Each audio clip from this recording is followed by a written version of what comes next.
बहुत पुराना गाना था, लेकिन वो गाना हमारे सबके लिए जीवित एक तरह से स्पंदन का काम करता है। एक बंजारा जाए जीवन के गीत सुनाए, हम सब जीने वालों को जीने की राह दिखाए। ये ऐसा समाज है, वर्षों वर्षों से आवागमन के साधन नहीं थे, अलग अलग गांव, टप्पे, बस्ती, पहाड़, जिंदगी जहां मौका मिलता वो अपना रास्ता बनाती थी।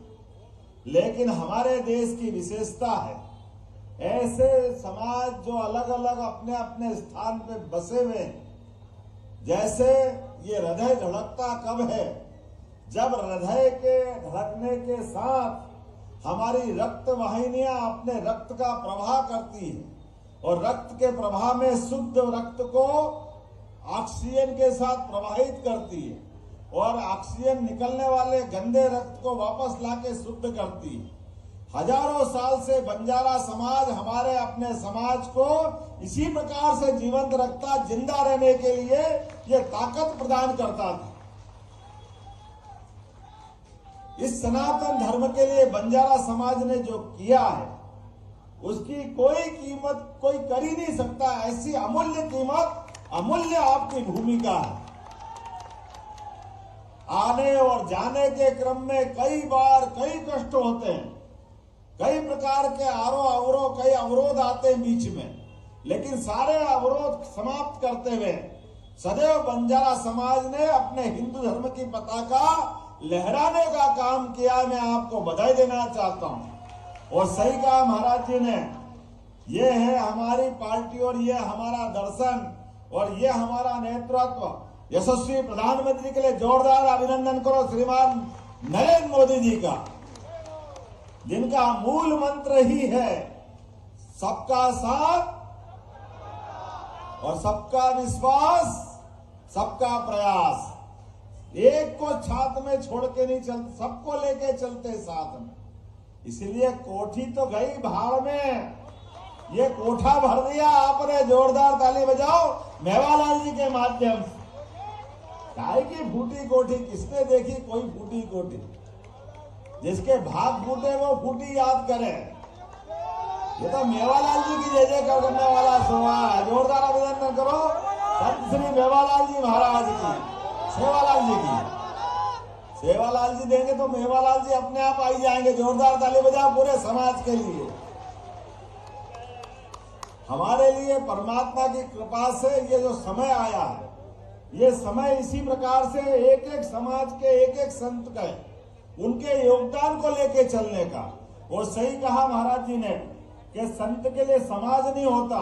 तो महाराज जी आप चिंता मत करो, हर गरीब व्यक्ति के लिए हॉस्टल भी बनेगा और कोई बच्चा स्कूल से वंचित नहीं रहेगा। ये यशस्वी प्रधानमंत्री के नेतृत्व में हमारी सरकार ने सिद्ध किया है। जोरदार अभिनंदन करो हमारी अपनी इस परंपरा के लिए। हम तो अपने ही भैया, भारत माता की एक ही जय बोलना हम सबको। वो जगत जननी जगदम्बा, ये सारे संस्कार कोई अगर ये सोचे या बताए कि हाँ हम जिस पार्टी के रहने साथ में अनुयायी है, तो हमारी सबकी क्या इच्छा है। यशस्वी प्रधानमंत्री सरल शब्द में बताते हैं कि हमारे अपने इस देश का मूल चरित्र ही इस देश के साथ साथ मानवता की स्थापना करने वाला है। और मानवता की स्थापना करने में ये पूरे ये देश वो देश नहीं, पूरी वसुधा की जय करने वाला हमारा दर्शन है। और उस दर्शन में हमारे सारे संत वृंद जो चार जयकारा लगाते हैं, उस चारों जयकारे में सब कुछ समायोजित हो जाता है। उसके लिए कहते हैं मानवता की जय करने के लिए बोलते हैं धर्म की और अधर्म का, प्राणियों में और विश्व का। अब ये वसुधा हुई कि नहीं, विश्व का कल्याण हो। हमारे अंदर, दिलों के अंदर कोई बंधन नहीं है। बंधन अगर है तो हमारे संस्कारों के, हमारी संस्कृति के, जिसके कारण से हम अपनी भारतीय संस्कृति की जय जयकार करते दिखाई देते हैं। हमने कभी किसी देश पे कब्जा नहीं किया, लेकिन हमारे देश के ऊपर कोई आंख उठा के देखे तो ये भी मंजूर नहीं है। नरेंद्र मोदी जी के नेतृत्व में ये बदलते दौर का भारत है। हम इस बात के लिए जाने जाते हैं, सच्चाई के लिए, अच्छाई के लिए, लेकिन अपनी संस्कृति की उदारता के साथ साथ हमको सावधानी से भी बढ़ना है। इसलिए संत वृंद को हम अपने आगे आगे रखते हैं, हमारा मार्ग प्रशस्त करने के लिए। हमारे यहाँ संत समाज का हम सम्मान देते हैं। और काल के प्रवाह में कोई एक युग की हो तो बात बताओ, हर युग में अभी दशहरा मना है, लाखों साल पहले भगवान राम हुए, जिनके जीवन काल में संत ने उनका मार्गदर्शन किया। विश्वामित्र ने थोड़ा सा कदम बढ़वा करके जंगल की तरफ पहुंचाया तो जंगल से सारे राक्षसों का अंत किया। ये भगवान श्री राम का पराक्रम था। और हमारे सबके बीच एक ऐसे आदर्श शासक बने कि आज तक हम रावण मार मार के राम राज्य की कामना करते, ये हमारी संस्कृति है। और ये उनके उससे नहीं, लगातार अनंत हमारी यात्रा है। इसलिए देवी देवता भी 33 करोड़ देवी देवता हमारे हो गए, लेकिन हर देवी देवता के माध्यम से हमने अपनी जन सुविधाओं का, मानवता की, मनुष्यता की सेवा का चिंता की। मुझे इस बात की प्रसन्नता है, आज एक नहीं 4 ब्रिज का लोकार्पण हो रहा। जोरदार अभिनंदन करो, क्योंकि ये 4 ब्रिज की शुरुआत हुई है। ये शुरुआत है इंदौर से, और इंदौर में जो होता है वो सबसे हटके ही होता है, क्योंकि इंदौर जो करता है वो कोई नहीं करता। जोरदार अभिनंदन करो। पूरे देश में हमारे अपने स्वच्छता के लिए अगर कोई नगर जाना जाता है तो वो नगर इंदौर है। जोरदार अभिनंदन करो, आप सबको बधाई देना चाहूंगा। और अब तो महापौर जी ने अपना जो अभियान चलाया है, अभी अभी आपने कहा कि सीवर की लाइन के लिए प्रयास करना है, तो अगले कुछ ही दिनों बाद 400 करोड़ की लागत से यहाँ के सीवर के काम का शुरुआत भी करा जाएगा, ताकि ये जो पानी भरने की और बात की कठिनाई आती है, वो दोनों कठिनाइयां हल होगी। थोड़ा आनंद कमाया, जोरदार ताली बजा। ब्रिज तो मिल गया, 400 करोड़ के अलग से काम मिल रहा है पूरे क्षेत्र के लिए। और अभी आप रोड की बात कर रहे थे, आने वाले समय में जिस प्रकार से इंदौर के यातायात को लेकर योजना बनी है, आने वाले समय में हमारे अपने इस इंदौर के अंदर निश्चित रूप से कोई चौराहा ऐसा नहीं बचेगा जहां ट्रैफिक फंसेगा। भले ही 25 ब्रिज बनाना पड़े, 30 बनाना पड़े, 35 बनाना पड़े, कितने भी ब्रिज बनेंगे, लेकिन इंदौर की विकास की यात्रा को रोकने के लिए सारे अवरोध हटाने का हम सबका संकल्प है। इसीलिए लगातार इंदौर अपना आगे बढ़ते बढ़ते चारों दिशाओं में कीर्ति प्रसिद्धि अहिल्या माता के समय से जो इंदौर की प्रारंभ हुई है, और एक ज्योतिर्लिंग ने इंदौर के तो भाग्य इतने अच्छे हैं, इधर बाबा महाकाल और इधर ओंकारेश्वर, दोनों देवता हमको आशीर्वाद दे रहे हैं। फिर क्या कमी हो सकती है। हम ये देखो, आप उधर शिप्रा, इधर नर्मदा, और चंबल बगल से बहती है। ये मालवा का मिठास है। चंबल के किनारे के लोग हमारे यहाँ तो पूरे मीठे ही है, थोड़ा अगल बगल में से होते हुए जब जाती है तो मालूम पड़ता है कि क्षेत्र की भाषा क्या हो जाती है। लेकिन हमारे लिए इस बात का आनंद है कि चंबल के चंबल पुत्र मध्य प्रदेश में भी आनंद करते हैं और राजस्थान को भी आनंद में लाते हैं पानी पिला करके। इसलिए चंबल, पार्वती, काली सिंध तीनों की नदी जोड़ो योजना में योजना बनी। जोरदार अभिनंदन करो अपनी इस मालवा की यात्रा के लिए।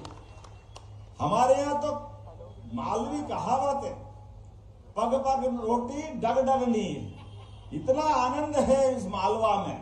और आज के इस अवसर पर ये मालवा पे कोई नजर नहीं लगेगी। भाई साहब, किसी ने नशे का काम किया, जिला प्रशासन छोड़ेगा नहीं। प्रदेश सरकार गंभीर है, किसी हालत में प्रशासन के लोग ठोस कार्रवाई करे, सरकार उनके साथ। जो अवैध काम करे उसके खिलाफ हमको सबको खुल करके काम करने की आवश्यकता है, और अपनी सरकार पूरी छूट देती है।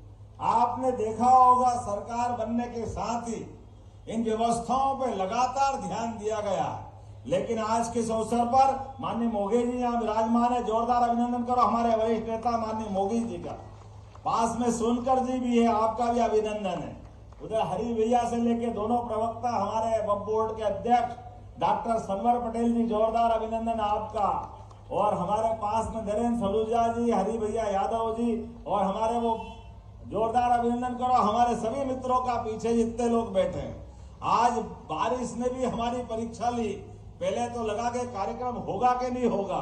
हमने कहा भारत में खास करके हमारे लिए इंदौर में अपने इस विकास के मामले में कोई रास्ता नहीं रोक सकता। भगवान कृष्ण ने हमको मालूम है गोवर्धन पर्वत उठा के इंद्र से विकास के मामले में लड़ाई ली थी।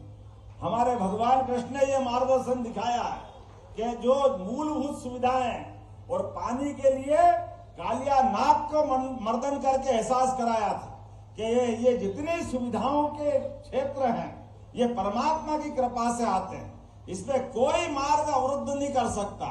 इसलिए हम तो अपने राम और कृष्ण की धरती के लोग हैं।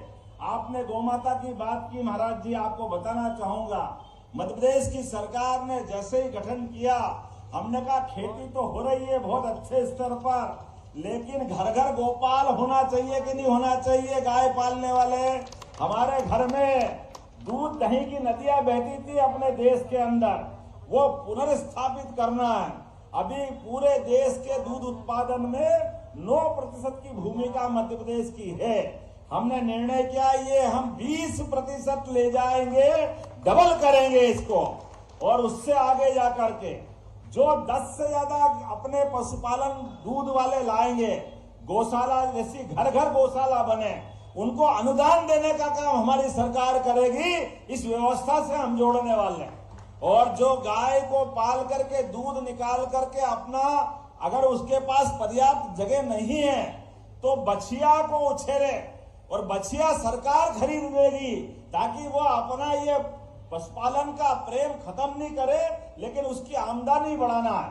इसलिए सहकारी क्षेत्र में भी अभी हमने इंदौर, उज्जैन, भोपाल, ये सागर, ये जो दुग्ध संघ है जो प्रॉफिट में लेकिन बहुत बड़ा प्रदेश है, इसलिए नेशनल डेयरी डेवलपमेंट बोर्ड के माध्यम से एमओयू किया है। और हमने कहा दूध उत्पादन भी बढ़ाएंगे और दूध के उत्पाद भी बढ़ाएंगे लगातार आमदनी बढ़ाने के लिए। और दूध में भी जैसे हम अपने फसल में अपना बोनस देते हैं, फसल खरीदने में जो धान में, गेहूं में, उसी प्रकार से दूध खरीदने भी बोनस हमारी सरकार चालू करने वाली है। ये हमने शुरू किया। ताली वाली तो बजाए, इतना आनंद का समाचार है। कहां कहां दूध मिलता है अंदाज लगा लो। और उससे आगे बढ़ करके जो नगर निगम में खिड़क होती थी, हमारा कांजी हाउस जिसको बोलते थे कि आवारा पशु बंद कर दो और उसके मालिक पे जुर्माना करके छोड़ दो, हमने ये महाराज ये निर्णय बदल दिया। नगर निगम 5,000 से 10,000 की गौशाला चलाएगी, सारा खर्चा सरकार के द्वारा दिया जाएगा। कोई भी घर में बूढ़ी गाय हो, आवारा हो, लावारिस हो, अपाहिज हो, आप नहीं पाल सकते, गौशाला में ला दो, सरकार पूरा खर्चा देने वाली है। और न केवल नगर निगम में, पूरे प्रदेश के अंदर जो गौशाला चला रहे हैं, पहले प्रति गाय माता 20 रुपया अनुदान था, उस 20 को हमने 40 रुपया प्रति गाय माता कर दिया है कि कोई भी गौशाला चलाए तो कोई कष्ट नहीं होगा। लेकिन केवल गौशाला नहीं, घर घर गाय पाले, ये प्रोत्साहन देने का काम हमारी सरकार ने शुरू किया है। मुझे उम्मीद है ऐसे एक नहीं कई काम हमारी सरकार कर रही है। लेकिन आज तो विकास की शुरुआत हुई है और सच्चे अर्थों में हमारे अपने इंदौर में इसकी अत्यंत आवश्यकता थी। कुछ कारण से विलंब हुआ, लेकिन मैं मान के चलता हूं कि हमने तो कहा कि नया एक सवेरा आया है। अब पूरा ब्रिज के हो सकता है 4 भुजा निकलती होगी उन ब्रिजों की, तो 2 भुजा अगर अधूरी है तो कोई बात नहीं, लेकिन जनता की परेशानी को सबसे पहले हल करना है।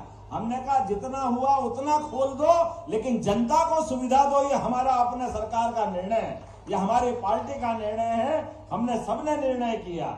इसलिए आज सबसे पहले अगर ब्रिज दिया है तो बंजारा समाज के हमारे संत सेवालाल जी महाराज के माध्यम से ये ब्रिज की सौगात दी है।